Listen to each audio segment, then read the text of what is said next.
Welcome to the Horrifying Obsession channel, a YouTube channel dedicated to recounting true stories from the beautiful country of Vietnam. The summer of 2016 in Ninh Thuan Province was not just an ordinary summer, but a survival challenge for the people living there. Known as the Desert of Vietnam, Ninh Thuan endured the scorching heat of a real desert. From early April, the relentless sun poured down on this arid land. The dry winds felt like knives cutting through the skin, vegetation withered away, and the farmers' goats had to scrape at the parched earth in search of the last remnants of grass. The water in the few remaining streams evaporated, leaving behind dry, cracked riverbeds. No one in the village of My Hiep could have imagined that in this harsh environment, a horrifying tragedy would unfold, turning that summer into an unforgettable memory. Mr. Quyen, a middle-aged farmer in the village, was the first to discover signs of a crime when he approached an old well in the village field.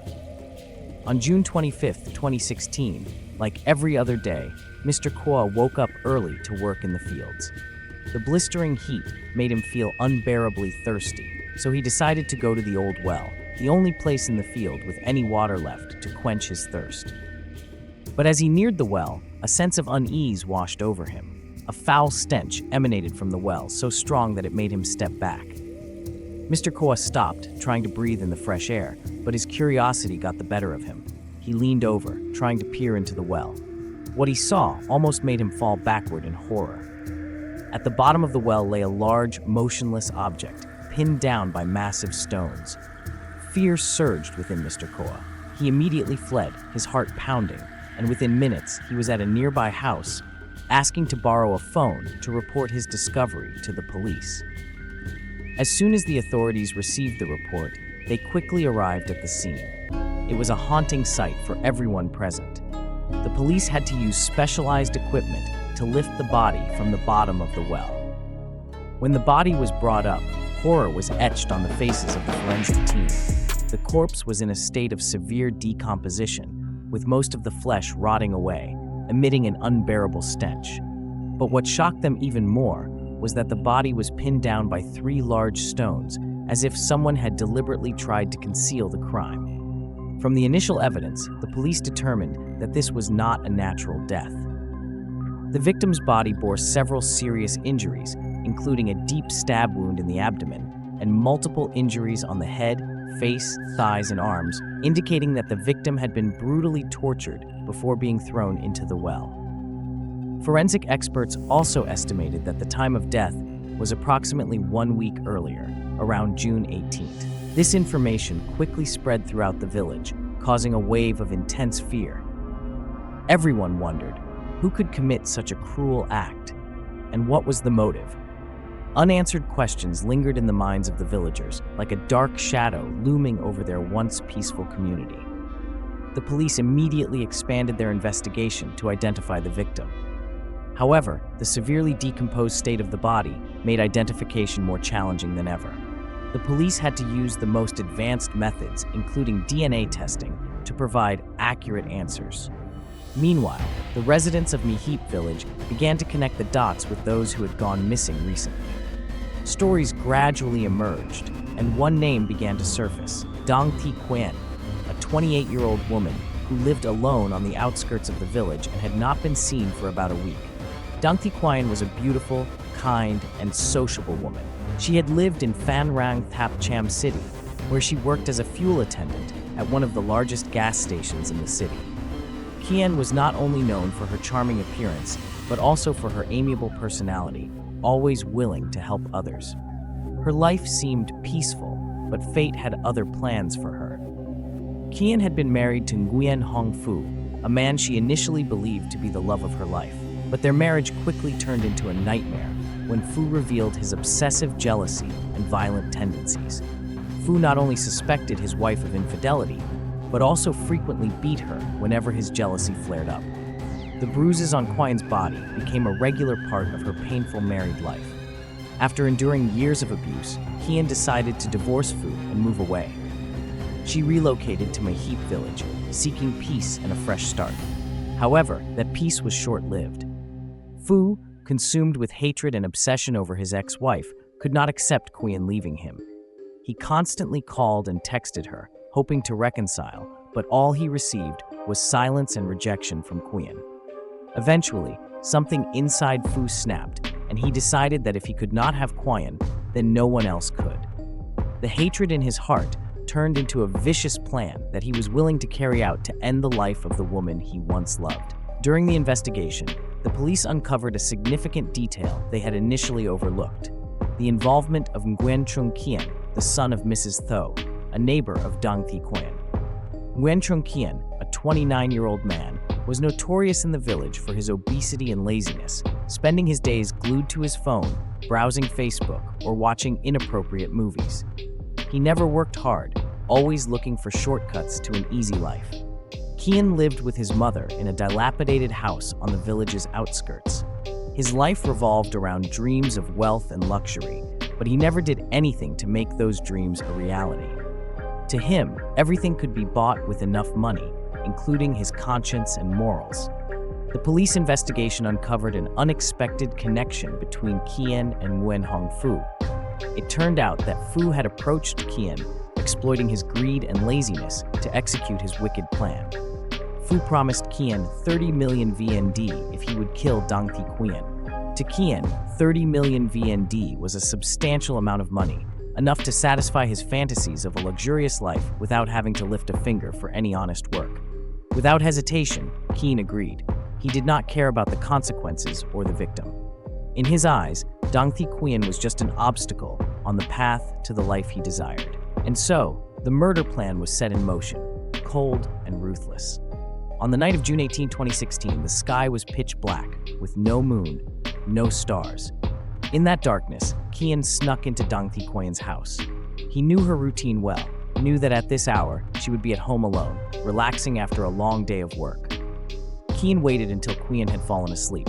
He held a knife, slipped his hand into the old door latch of Quyen's house, approached her bed, and with a swift motion, stabbed Quyen deeply in the abdomen. The pain struck too quickly. Quyen barely had time to sit up, seeing the face of her killer in the dim light. But her strength faded, and she collapsed, blood spilling onto the floor. But Quyen did not stop there. He stabbed her multiple times all over her body. He then grabbed the window curtain, wrapped Quyen's body in it, and carried her on his shoulder out of the village to the old well in the desolate field. There, he pushed her body into the well and cruelly used the 3 large stones he had prepared to pin the corpse underwater, ruthlessly concealing the crime. The crime not only shocked the village of My Hiep, but also sent shockwaves throughout Ninh Thuan Province. The brutality of the crime compelled the police to mobilize all resources to find the culprit as quickly as possible. Advanced forensic techniques were employed, from fingerprint analysis to DNA testing, to gathering information from those living in the area. Even the smallest clues were meticulously examined. The police found fabric shoe prints on the ground around the well and a blood-stained cloth discarded not far from the scene. These traces led them to Quyen, who was trying to hide his crime behind a facade of normalcy. When the police arrested and interrogated Quyen, he initially denied all accusations. He tried to blame others, but the evidence against him became increasingly overwhelming. The police had not only physical evidence, but also testimonies from witnesses who saw Quyen behaving suspiciously on the night of the crime. Under the pressure of the investigators, Quyen eventually confessed to his crime. Quyen's confession exposed the entire evil plan orchestrated by Nguyen Hong Phu, the mastermind behind it all. Phu was arrested soon after, and both men were swiftly brought to trial to face the consequences of their heinous acts. The trial of Nguyen Hong Phu and Nguyen Trung Quyen quickly became a highly publicized event. People from all over came not only to watch, but also to express their outrage towards the murderers. The courtroom was packed, and the outside was crowded with onlookers, all wanting to see justice served. Throughout the trial, Phu and Quyen remained cold, showing no signs of remorse. The weak defenses presented by their lawyers only fueled the anger of those present. The prosecutors detailed the evidence, from fingerprints to confessions to the physical evidence found at the scene. Everything was stacked against Phu and Quyen, leaving them with no chance of escaping justice. Finally, after several days of trial, the court delivered its final verdict. Both Nguyen Hong Phu and Nguyen Trung Quyen were sentenced to death. This sentence was not only a fitting punishment for their crimes, but also a consolation for the victim's family and the entire community. Cheers and tears of justice echoed throughout the courtroom as the two murderers were escorted out amid the angry murmurs of the crowd. Although the case was closed, the pain it left behind lingered, smoldering in the hearts of Dang Thi Quyen's loved ones. Her family, especially her elderly mother, could never overcome the shock. Every day, her mother would sit in front of the house, looking down the road leading to the village, as if hoping to see her daughter's silhouette returning.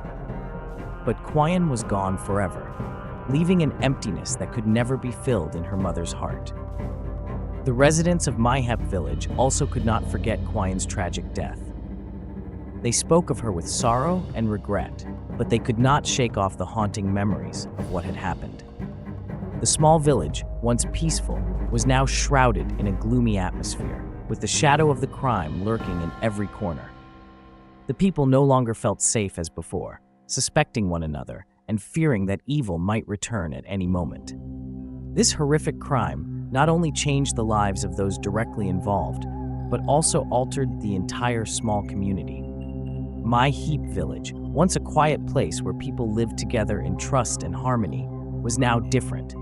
The villagers became more cautious, less communicative with each other, and an invisible fear hung over their daily lives. From this case, people realized that evil could hide in any form, coming from those we would never suspect. The community's outrage toward Nguyen Hong Phu and Nguyen Trung Quyen's brutality was not only a punishment for their cruel actions, but also a reminder to everyone of the importance of love and empathy in society. Social organizations and government agencies also took action, increasing educational activities and raising awareness about domestic violence, aiming to prevent similar tragedies from happening in the future. Workshops and discussions on women's rights, the importance of self-protection, and seeking help when needed were organized everywhere. Years after the incident, My Hiep village was still haunted by the memories of what had occurred. The villagers recounted that sometimes on dark nights, they could hear footsteps echoing from the road leading to the old well. Some believed it was the ghost of Dang Thi Quyen, returning to seek justice for herself. Stories of the ghost in the well quickly spread, deepening the villagers' fear. The village became a place where few dared to walk at night. The old well, once the lifeblood of the village, had now become a cursed sight. Weeds grew thick around it, and no one dared to go near. Some villagers tried to fill the well, but each time they started, they felt as if some invisible force was stopping them. The remaining residents of My Hiep village had to continue their lives, but no one could forget the horrifying crime. Parents became more vigilant with their children, constantly warning them not to go near the old well or go outside at night. The memories of the crime were not just an adult's nightmare, but also deeply affected the children's psyche in the village. The children grew up with a fear of the old well, believing that a ghost awaited to take anyone who ventured too close. Ghost stories were told repeatedly, passed down through generations, serving as a reminder of the crime and the pain that would never fade. Not long after the crime, Dang Thi Quyen's mother also passed away. She died in loneliness and sorrow, carrying with her the grief and regret for her ill-fated daughter. Her death deepened the sadness within the small village. Quyen's remaining relatives decided to leave the village, taking with them the memories of her to a faraway place where they hoped to find peace. My Hiep village gradually became deserted. The abandoned houses became shelters for the wind and sand. Occasionally, travelers passing by would be curious about the forgotten village, but no one dared to stay long. They would only stop briefly, listen to the horrifying story, and quickly leave, carrying a chill in their hearts. Dang Thi Quyen's case was not just a simple crime, but a stark reminder of the consequences of hatred, blind jealousy, and insatiable greed. Nguyen Hong Phu and Nguyen Trung Quyen paid with their lives, but that price could never compensate for the pain they caused to the victim's family and the community. Justice was served, but that does not mean the pain will vanish. Dang Thi Quyen's case left a significant lesson for all of us. Life is priceless, and no one has the right to take it away. Crimes like this can only be prevented when society understands the importance of protecting each other, loving each other, and not letting hatred control our actions. My Hiep village, though it has withered, still stands as a witness to what happened. The stories of Dang Thi Quyen, the old well, and the ghosts in the night will forever be a part of its history, a dark history. What do you think about this horrifying case? Leave a comment so we can discuss it together. Thank you for following the story. Don't forget to give me a like and subscribe. See you in the next videos on the Horrifying Obsession YouTube channel.